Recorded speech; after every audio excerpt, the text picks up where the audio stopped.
CyHawk Gameday is sponsored by Nissan. Welcome into CyHawk Gameday. Week 3 is here, and Iowa's answered all of the questions we had about them. The defense, really good. The offense is just all right. Spencer Petras is what we expected him to be, a good game manager. Meanwhile, the Cyclones still have most of us scratching our heads. Today, they can quell some concerns with thorough dismantling of UNLV, but do that, they need one thing, rhythm, and offensively, that can come with Charlie Kohler getting back to 100%. You know, I would say, you know, probably today he's a lot closer than he was last Tuesday. I think right now part of, you know, our lack of rhythm would be kind of some of these tweaks and injuries that maybe we had for the last 2 weeks of camp and going in the early part of the season. And so the reality is it is all hands on deck. You got a really young and up and coming football team that you're going to go to their place and play on a marquee evening football game. You're a football team that's looking to become the best version of yourself, and you only get 12 opportunities to guarantee yourself to do it. Man, there's got to be a sense of urgency for all of us. So no, I would expect Charlie to only improve from where he was even on Saturday to hopefully where he is to come this coming Saturday. Charlie's a big part of our offense. You know, I'm not worried about his play. I think he's an incredible player, and I think he's going to be great for the rest of the season. And as for the Hawkeyes, well, there's still a lot left in the tank, believe it or not, and that good old saying, iron sharpens iron, couldn't be more true as the Hawkeyes offense faces off with the defense week in and week out at practice, helping both get better ahead of Kent State. That uses a unique tempo in its offense. Our defense is amazing. You know, playing against them every day in practice, it's prepared me to go out and to play against everyone else. So I feel like if they just do their job every time, I mean, it's going to be smooth sailing. Just winning your first 2 games definitely gives you a little bit of confidence. But like I said, we have a lot of stuff to work on, and also the rankings don't really mean much at this point. So at this point, we're really not sure how those teams stack up. We're not sure how we stack up. So the important thing is just improving every week and trying to maximize our potential. It's always a challenge, and the challenge starts on Monday. You know, it's hard to simulate that. Just like if you play an option team, it's hard to simulate. So. There are things you do in practice, but you can't get it just the way it's going to be during game time. But it's one more adjustment, it's one more uniqueness. It seems like we've had weeks of uniqueness here in our preparation. But the biggest concern for me, I think for all of us, is the quarterback, just the way he plays. The things that he does. Is pretty much. That's where it all starts. It doesn't end there, but it starts there for sure. And that's part of it too. You need a quarterback with confidence and savvy to run a tempo offense like that. As for kickoff times today, the Cyclones kick off at 9:30 Central Time, so make sure you get an afternoon nap in. Maybe the Hawkeyes will be nice enough to blow out Kent State by halftime, and you can sleep until that Cyclones kickoff.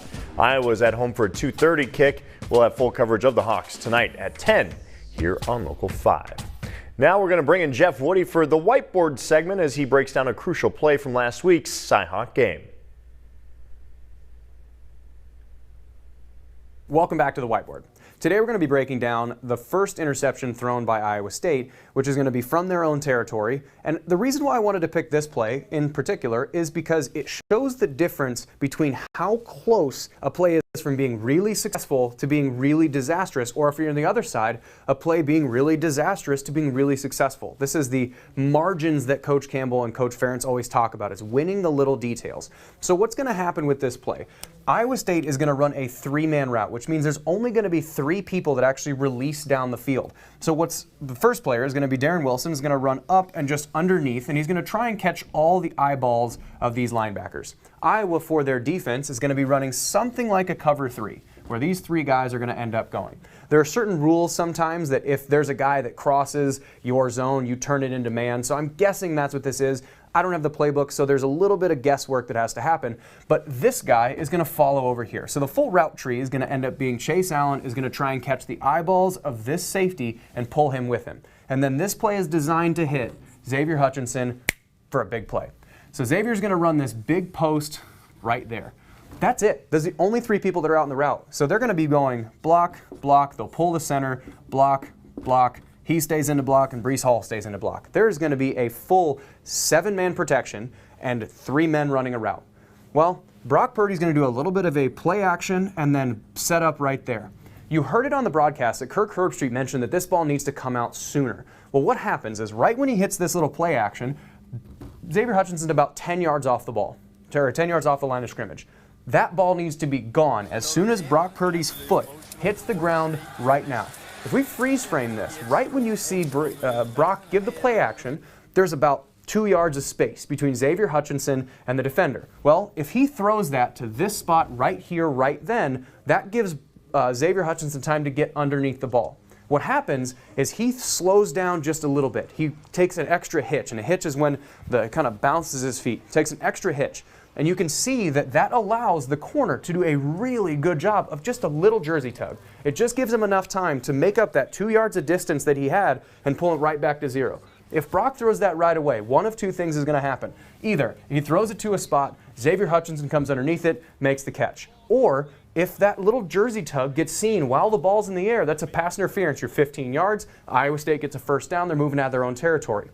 If Brock throws this ball just a little bit sooner, then he's able to complete that. But he doesn't. And credit to Iowa now is they're playing a solid defense that accounts for each one of these wide receivers and takes them out of the game unless everything's thrown perfectly on rhythm. So if Brock throws this ball 1 second or one hitch earlier, that might be a 50-yard play. But he throws it one hitch too late, which allows this really solid defensive team and defensive player to make up ground and get an interception. It's that little of a difference that you can have between success and failure, especially at this high level of a couple top 10 ranked teams. All righty, up next on CyHawk Game Day, we're going to break down the Cyclones and what we need to see from them to say, yeah, they're back on track. That's next.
Welcome back into CyHawk Game Day, joined now by Jeff Woody. And Jeff, it was a tough game to soak in if you were a Cyclone fan last week. We're going to start with the Cyclones because they have a lot to work on throughout the week leading into this UNLV game. And I think it starts offensively with getting the run game going. It hasn't really been existent the first 2 weeks. Yeah, and this is a game where two things can be true. Of the Iowa State game, two things can be true. Thing number one is Iowa played really, really well. And they dominated Iowa State in certain positions and certain times during that game.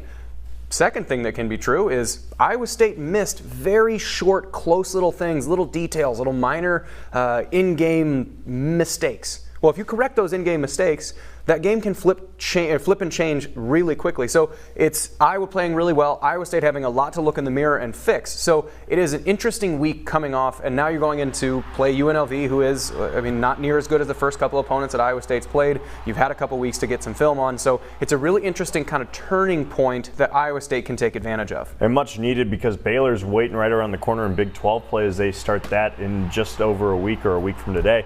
So, I mean, when you look at this team, what does have to change to make those mistakes not happen? Because mistakes are the make or break for Iowa State. They are every year. Yeah, one of Coach Campbell's big things is win in the margins. You have to have every part of your game has to be dialed in so close to being successful. You know, if you miss a throw by half a yard, that turns from a touchdown to an interception. If you miss a block by half an inch, half a man, you're 1 foot short. Well, that goes from a big run to a sack. Those things turn so quickly, and so it's the attention to detail. They've had it. They've had attention to detail. They just haven't had the full commitment and execution of that. They've been just short on each one of those things. And the other thing that I think they need to take advantage of is have fun. You look at these guys are playing so tight because they feel the weight of expectations, and guys like Breece Hall have mentioned it in their actual press availability, that they feel the pressure of what they're doing. So cut it loose and have fun. And then when you're doing it, when you're cutting it loose and have fun,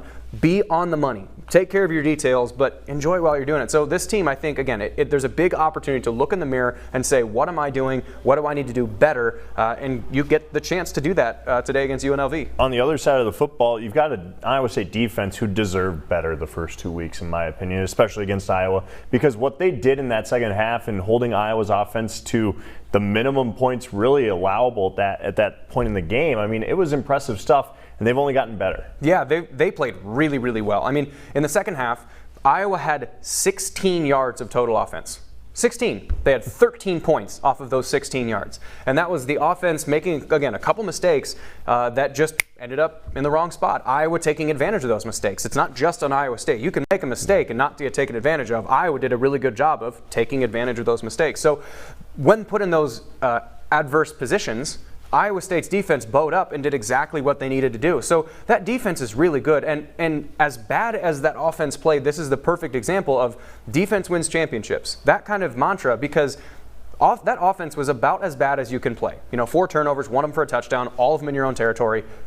And still, you almost had a chance to win. You make that field goal, get an onside kick, throw a touchdown, it's overtime. I mean, yes, those are a couple big ifs. I'm not saying that would have happened, but as bad as that game was for Iowa State, how good that defense was keeps you in every game. So that is a thing that you can count on going forward, is just how good that defense is and just improving consistently throughout the year. Alrighty, let's look at the Cyclones a little bit later in CyHawk Gameday. We're going to talk Hawkeyes and their big matchup against Kent State back at Kinnick Stadium.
Welcome back into CyHawk Game Day. Jeff Woody joining me once again. This time we're going to talk Hawkeyes, who are top 5 team, rolling right now. They've beaten 2 top 20 teams in the AP polls. And Jeff, I mean, Iowa's defense has really been what's gotten them to this point so far. Yeah, their defense, I mean, it takes a page right out of the Iowa wrestling playbook. And Iowa wrestlers, they're never the guys that are, winning these 19-16 big explosive matches. They're going to beat you 8-2, and it's going to be uncomfortable for you the entire time. And that's the way Iowa plays in football, is that they're going to be in the right spot 100% of the time. And if you even make the slightest mistake, they would have practiced taking advantage of those mistakes. So the thing that Iowa does better than most teams across the country, especially early, is that they're disciplined. They're where they need to be, when they need to be there, and you can chalk that up to experience. You can chalk that up to defensive coordinator Parker. You can chalk that up to Kirk Ferentz. You can chalk that up to everything. This defense, they pride themselves on doing it the right way, and they do it the right way. It's one thing to practice it. It's another thing to actually go out and do it. So if you're a team that's coming into Kinnick, or if you're hosting Iowa at your place, you have to almost play a perfect game against this defense. And for the Hawkeyes, we've talked about this in years past, and I think this year it's the most evident I've maybe ever seen it. They're not going to give you the big play. They're going to make you beat them with 3-yard out routes.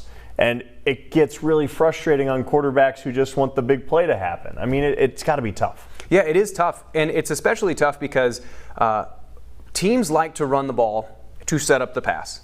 Well, the way that Iowa plays is a lot of times they'll play man, they'll play zone, they'll do both. But most of the turnovers that happened were when Iowa was playing zone, which means you have 11 eyeballs on the ball. So even if there is, someone breaks loose, Breece Hall, very early in the game, cut one back and looked like he was just about to get outside, but I think Kerner was the one that made the tackle, open field tackle, because every eyeball is on the ball. Every defensive set of eyes is watching where that thing is going, and they're really sound in tackling, so all of a sudden they get it back down to the ground. So even if you are trying to take the big play in the running game or the passing game, neither one of them are likely to be open because they're so sound and fundamental with what they do. It is really impressive to watch. And that defense is able to mask some of the mediocrity of Spencer Petras. I think Tyler Goodson's a dynamic back. I think this offensive line is still pretty young and trying to figure things out, but I was impressed by how they flow. But I think that big question mark for Iowa still remains to be Spencer Petras. Well, Spencer Petras he's been in 2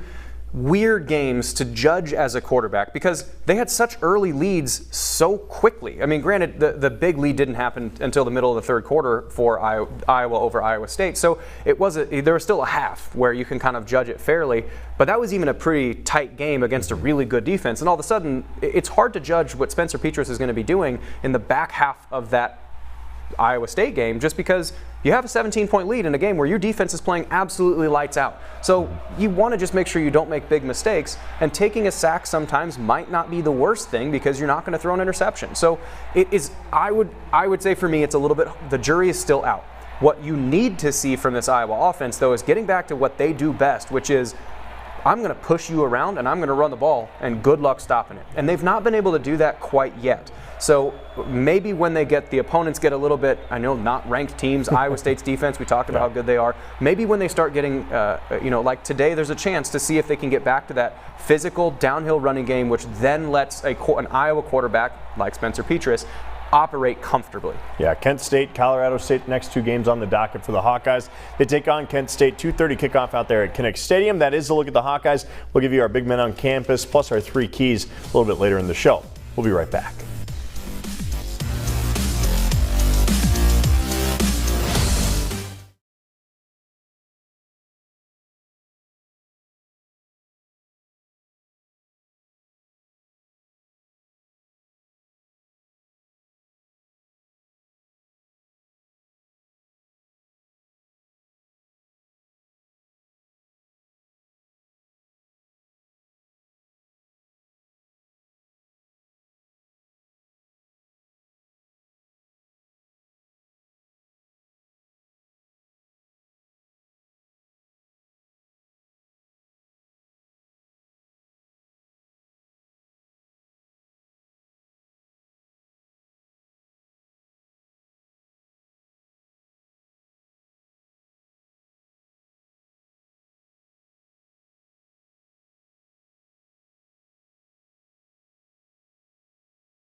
Welcome back into CyHawk Game Day. Let's get right into our 3 keys, and we're going to start with the Iowa State Cyclones on the road at UNLV tonight. And first and foremost, it has to be getting a rhythm. That's got to be key number 1. It's been all Matt Campbell has talked about last week, so get in rhythm, not just on offense, but as a team. Create turnovers, momentum, and beyond. Number 2, win in the margins. Cyclones are -2 on the season in the turnover differential. 4 turnovers to the Hawkeyes last week. That's not how good teams win football games, so you got to take care of the ball, do your job, and secure it. And number 3, have fun. Cyclones now have pressure on them, and that's okay. This team is at its best when it forgets that pressure, just goes out and plays ball. Certainly stay focused, but enjoy the game again, Brock Purdy especially. Now for the Iowa State big man on campus, I'm looking at Eni Owazurike. The Cyclones defensive lineman has done nothing but impress me the first 2 weeks of the season, and I expect another big day for Eni. He had his first sack of the season last week, but everywhere you look, he is in on the pressure. So look for big number 58 to make an impact and get after Tate Martell, who is expected to make his first start for the Runnin' Rebels tonight. Keep in mind, though, 2 games, UNLV has also allowed 9 sacks this season. Martell is far more mobile. Once an Ohio State prospect, he transferred to Miami, fell out of relevance, and could make a resurgence with UNLV tonight. Alrighty, for the Hawkeyes, 3 keys. It starts with setting their own tempo. You know, Kent State likes to play fast on offense. That's fine. Iowa can dictate that tempo, though, by not giving up the big plays, putting some press on the wide receivers. And number 2, you got to contain the quarterback. Dustin Crum is not an elite passer. I expect this secondary for Iowa to have a field day if the defensive front can create some pressure and keep contained at the same time. Crum averages nearly 7 yards a carry, and Iowa cannot have that. 3, that leads us to this. Bury the flashes. Don't even give them a sniff of the upset. The defense needs to come out, drive one, and put Crum on his back. Let him know it's going to hurt every time he carries that football. Then offensively, score early, score often, and let the first teamers catch their breath before Colorado State next week. The Hawkeyes big men on campus, well, should be big men on campus. The secondary, this is the heartbeat of the Iowa Hawkeyes. 6 interceptions in 2 games for this group. 2 of those were returned for touchdowns in week 1. Look for pressure on Crum to force some bad decisions. He threw a couple of costly picks last week. I think Iowa goes as this secondary goes. No one's beating Iowa over the top, so as long as they swarm to the ball, I have no doubt they can beat anybody while masking some of the mediocrity we've seen on that Hawkeyes offense. Still to come, my picks for the week, where some wagers will be well placed across college football for the week 3. That's next.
Time now for my favorite segment. Jeff got to take the week off from our picks this week, but here are my 5 plays of the day. First and foremost, we're going to start with Miami, currently -6.5 on DraftKings. I like the Canes to cover here. Michigan State has been one of the best teams in the country rushing-wise, but I think Miami will make running the ball tough. I know it seems like a big spread to cover for the Canes, but give me Miami. I'm putting Florida State and the points on the card today, +4.5 at Wake Forest. This is too much public play, thinking FSU is terrible. I think they bounce back.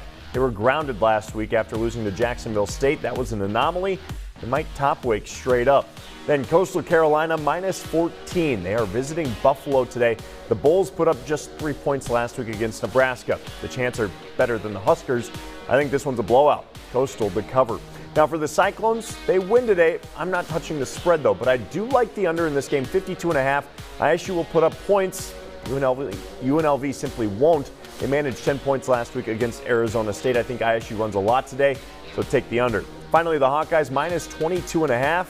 Why not? I think Kent State's an okay team, but this Iowa defense is too good to break. Iowa will put up points. The Golden Flashes let up 41 to A&M last week, so I like the Hawkeyes to cover in this one. Again, that line, 22.5. Have some fun with it. Going to be a great day of college football. Cyclones 9:30 tonight out in the desert of Las Vegas, and then you got the Hawkeyes kicking at 2:30 out at Kinnick Stadium. We'll get you full coverage tonight at 10 here on Local 5.